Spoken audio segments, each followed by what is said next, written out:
So I'm just gonna go out and check on the chickens and the egg situation, and I just want to ask everybody to like and subscribe before I get out there and forget what I'm doing. Share this video with your family and friends. A bee's buzzing me. And hit that notification bell. We really appreciate it, and let's get going. Get something done today. No pecking of the toes. Go on, you guys. Get. Go on. Get. I had some pea pods to dump in the compost because Chris says they won't eat the pea pods, and they just came rushing at me, and Rusty was doing his little ruffling of the feathers like he was going to dive at me. Anyway, I am not impressed. There's some more roosters coming up. Rusty, you might want to behave. I'm gonna look in these inside boxes that Chris made out of the pot. See if anybody's in the maternity ward. Oh, there's a little chicken using it right now. Good girl. I guess I shouldn't have been yelling right outside the maternity ward. Poor little chicken's in there trying to produce an egg for me. Come on, you. Get out of there. They like to peck at my toes, too. Devil chickens. That's really good. She's using the pot down underneath. And I forgot my pail, so I might have to come back. Let's see how many. Oh, I hope I didn't disturb her. I probably did. Oh, we got one in the outside one. One in there. Little one. Most of them are still little. I don't know who's laying those giant ostrich eggs, but they are big. Oh, it was the bottom one that chicken was in. What are you doing, girls? Rusty's in there now, too. I'm just gonna check in here. I don't think there's anybody in here right now. Don't you peck at my toes, you little devil. Oh, we got 0 here, which is really strange because the straw is all 4 in here, and one of them is an ostrich egg, and one of them's teeny weeny. And this is the box that had 2 chickens in it earlier. Like, so, oh my goodness. So 4 in here, one of them an ostrich egg. 5, 4, and 0. That's so strange. 0 eggs in the one that 2 of them were crammed into. This one's so funny because it actually has, like, it's got a funny shape. Well, it does seem to encourage them to lay. So that's what, 8 and 5, 13 so far. 1 outside, so that's 14. And whoever's laying one in there now, and there might be more under her, so 14 so far. And some of them did lay in the afternoon, but they did come back and lay in the nesting box. So anyway, 14 so far, not including the ones that are underneath there, and the one that the chicken was in. I hope I didn't disturb her, but hopefully she'll just go lay somewhere else. So anyway, back to blanching vegetables. I gotta get my little pail out of there anyway that's got yesterday's eggs in it and sort through some of them. Hopefully tomorrow I'll have time to make a big batch, a couple of batches. I didn't have enough eggs last time to make a couple of batches of my keto pancakes. But I'll just show you here. Chris has been really busy while I was in my course.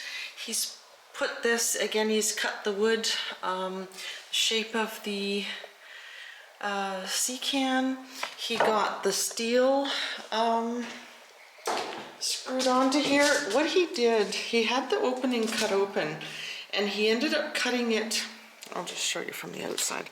He ended up cutting it a little more off one side so that instead of being on the edge of, you know, this bump out, both of the pieces of angle iron were at a nice flat part on both sides. So you can see the bump is there. So he's got the same distance from there and the same distance from the bump here. I hope you can see that. So same distance from there to there, so that he's screwing this wood on the opposite side of the angle iron. So this is the angle iron, this steel from the C-can, and this. And he put those self-tapping screws in that we were using over there to screw everything together. So he put the self-tapping screws in, and they went right into the wood on the other side. So I think he did an awesome job. You can see he lined it up so that it's right on the edge of the bump there. And the same on this side. Like he's got the angle iron right on the edge of where it bumps in. So I think he did an awesome job there. And you can see how the angle iron goes right to the floor behind that wall plate. And he's got the wood screwed with the same self-tapping screws all through here, all along here. And then he's gonna put wood underneath here to support the weight, because I think the door is actually going to be sticking out onto this wood. So he's going to support underneath this as well, probably with the same self-tapping screws.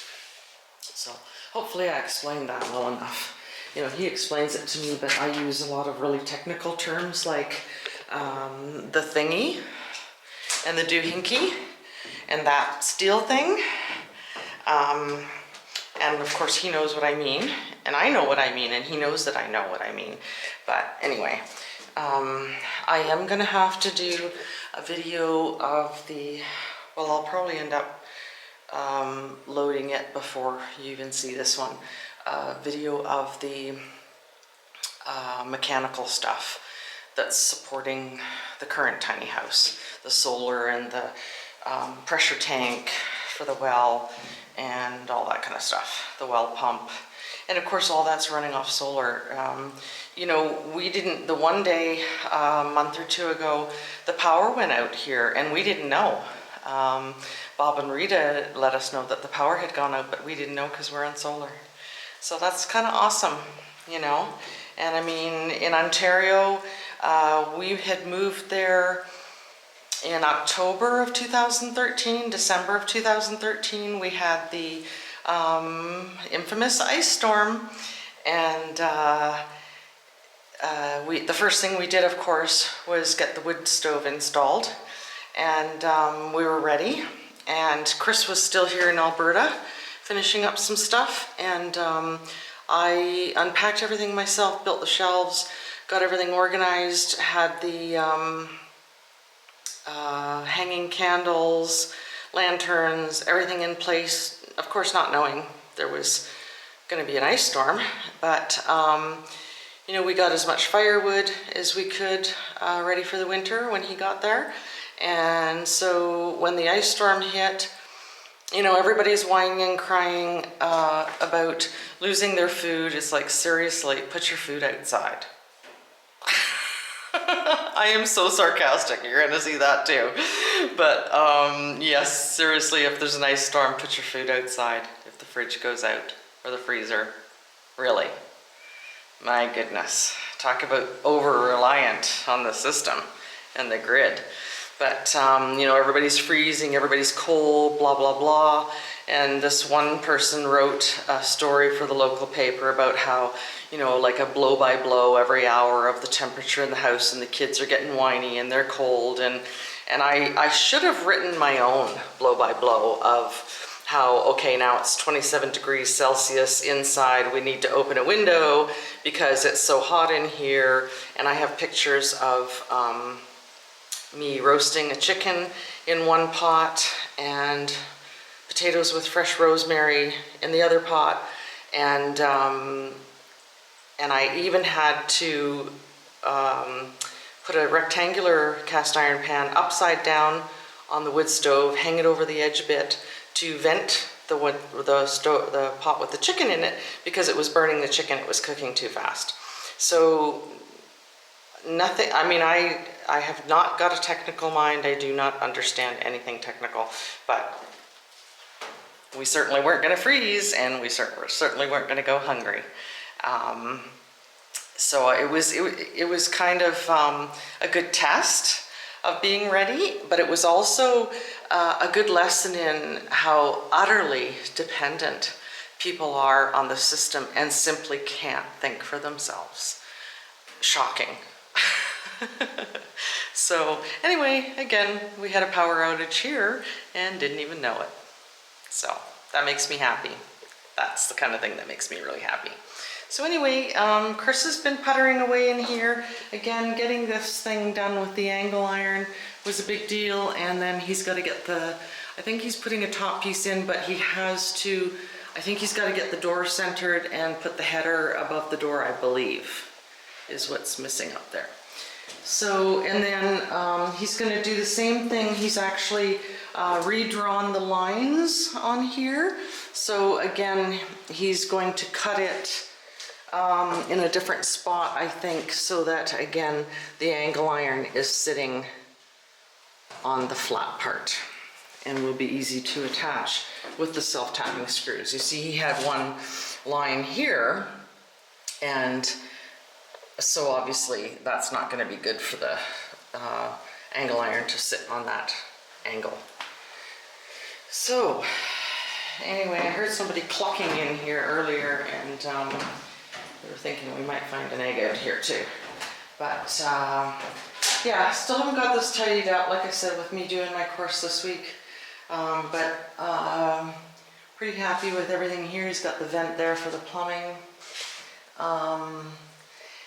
This, I believe, he's added these pieces of 2x4 in here because you can see where the partition wall is going to be there. So you need those to attach the top plate of the partition wall to. So little things like that. Again, you know, a lot of people might not notice, but obviously you got to put your wall up. You can't attach it. It can't be hanging in midair, and you're not going to be attaching it to the steel, so you have to have these to run your top plate and screw into or nail into, whichever. So pretty pleased. And again, you know, we've built so many houses together that to a lot of people it looks like nothing's getting done, but we've done this so many times. I can come in here and see, oh yeah, he got the pieces of wood in there for the top plate. So, and again, this is needed to, if he hadn't put this piece of scrap wood in here, when you go to attach your tongue and groove, what are you going to attach the tongue and groove going this way to? You got to have something to start your nailing on. So it would be nailed to there and there and there. But if he hadn't put this piece of wood in here, what are you gonna attach your tongue and groove going this way? You've got it on here to start going this way, but you've got to have some in the corners. And again, he's just got a scrap in here. It's not sticking out very much, but you need something to start your tongue and groove on to go this way. So, and once the partition walls are in here, where those are, then he will probably, he'll have to attach some to the stud going up here, so that when the tongue and groove ends here in the partition wall, again, you've got to have some place to start it and finish it going the other way. So doesn't look like a lot of progress to a lot of people that haven't maybe built their own places before, but all those little things.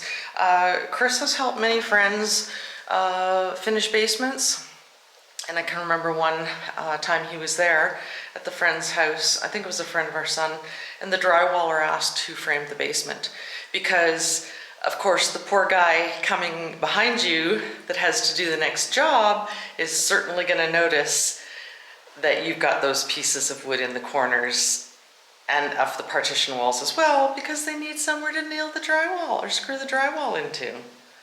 Can't just screw it into air, can't just glue it in place. You've got to have all those scraps in the corner to attach the corners of your drywall sheets to. So, and again, same thing here. These are just scraps of wood, but you can see where the partition wall is going to go across here. Well, you can't put the plate there if you don't have something to nail it onto. So the plate for the wall will go there, and then he will have to do something up there like he did down at the other end for the plate to go here.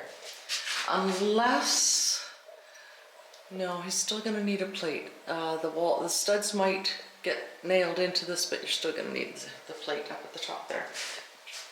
So, and you can see exact same thing in these corners. You see, this is just a scrap of wood that he has attached going down this corner, because again, if you imagine that that wasn't there, how would you start your tongue and groove going on the walls here? You've got to have some place to put the first nail into, and then you nail into the studs as you go along. So, and again, that would be the same if you were doing drywall. You need those pieces in the corner if you're doing drywall too. So we're doing tongue and groove. I can't stand drywall. So, and again, like I say, this corner, just a scrap of wood, and then you just nail into the studs as you go along. And we've seen a lot of people on YouTube channels nailing their tongue and groove on the face of the wood. I'll show it in, you know, if people don't know what I'm talking about, but you put the nails in the tongues as you go along. So when you put your next piece on, the groove in the next piece covers the tongue, so it covers the nails. Why would you nail into the face of this beautiful tongue and groove wood? I mean, I shouldn't mock people. You know, there are a lot of people, I see a lot of people asking questions on some of the pages I'm on Facebook, and I feel really bad for the young people that don't know. And I mean, my kids wouldn't know any of this either, and they've grown up with us doing this. And people get really nasty, and I find it really sad, because these people put themselves out there and they ask questions like, how do I do this, or how do I do that? What should I do? And people are downright nasty. And I find that very disheartening, especially for, there's the odd one where I think, oh my goodness, like you shouldn't even be doing this. But honestly, if you can't say something nice, just keep scrolling, or give them advice and be helpful. You know, like I've told you, there's a lot of things here with the garden and the chickens and everything we don't know and we don't understand, and I'm sure people are laughing their arses off at some of the things we've said and done. But I mean for people to see the mistakes we've made. I don't think people will pick out too many mistakes in the tiny house, because Chris has just done so much, and there really isn't too much he doesn't know how to do.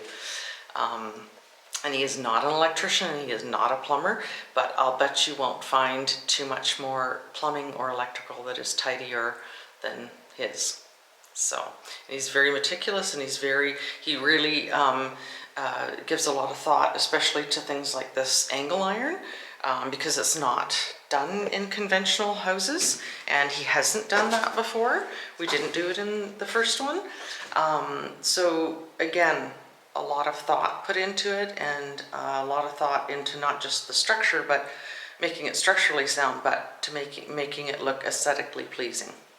So, well, because he knows the designer's grumpy. But anyway, just wanted to mention some of that and point out some of the little things like he calls it backer, putting the wood in the corners and things like that for nailing your drywall or your tongue and groove into.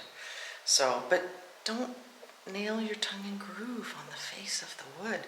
The tongue and groove that I got is really beautiful wood, and I certainly wouldn't want it full of nail holes.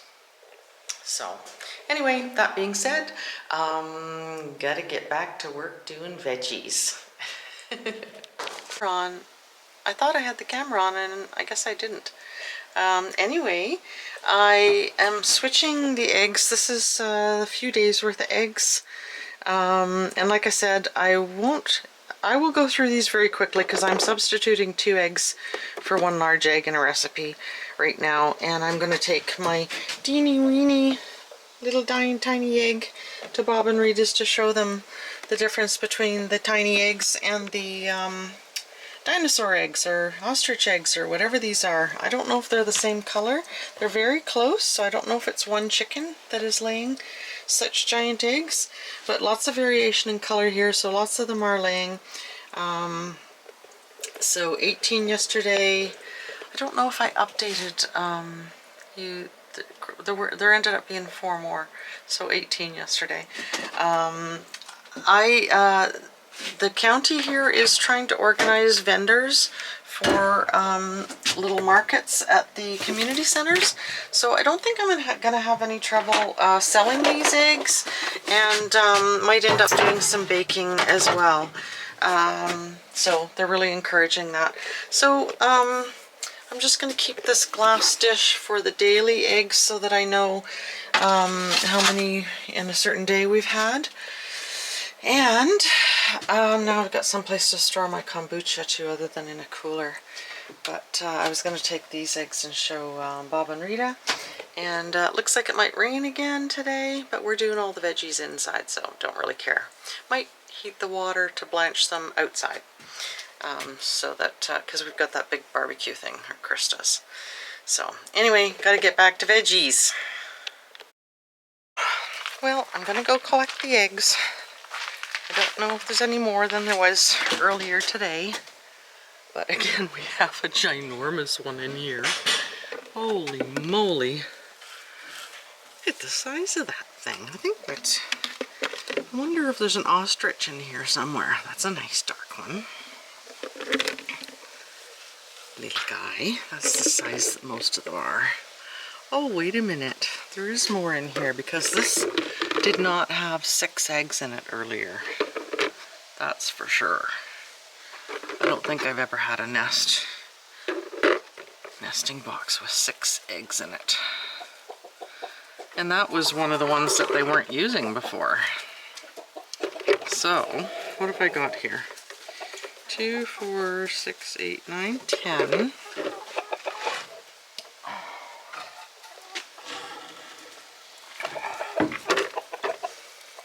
11, 12, holy moly. 13, 14. Let's see if there's any in here.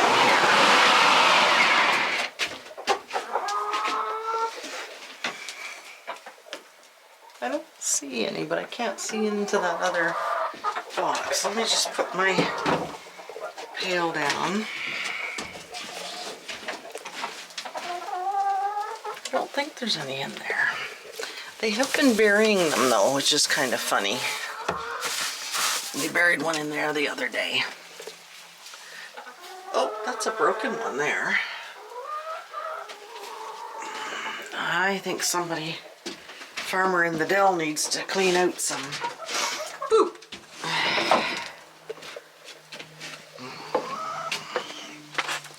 So that's 14, a couple of really big ones, and I think, yep, there's one out here, so 15. So they did lay another one this afternoon, one in that box, little guy. So 18 yesterday and 15 today. I would guess there's a couple under the sea can if I was going to make a guess. But that sounded like a cat screeching. I don't know what that was all about. What about you girls? Are you laying eggs in the woods? They're making a mess over on the area where we got the grass seeded earlier this year. The part where I had to go around the silly sticks with the string on them. But now the chickens are allowed to dig. Oh, they're over there again. Oh my goodness. Look at these silly chickens. They have all that space over. Look at this. What a mess. What a mess. They're doing it this whole area here. This is the only area where I wanted grass growing by the picnic table and everything. What do you got to say for yourself? I'm going to put chicken wire over top of the ground here and fill this back in. Devil chickens. I think that's freezer meat right there.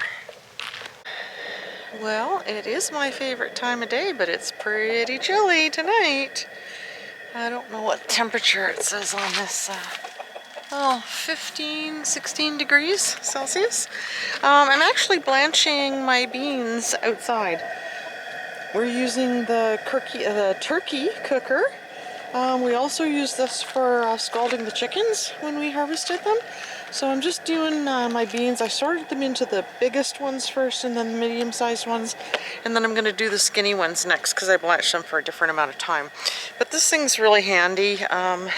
You know, I've got the picnic table to use and put all my stuff out here. And it doesn't heat the kitchen up, although it wouldn't matter so much today. But I think we want to get this done, and that'll be about it for today. Got to get some work done on the computer and some editing done. And so, another good day, 15 eggs. Everything depends on eggs these days. But just want to say thanks for watching, and like and subscribe. Hit that notification bell and share this video with your family and friends. I really appreciate it, and we'll see you next time.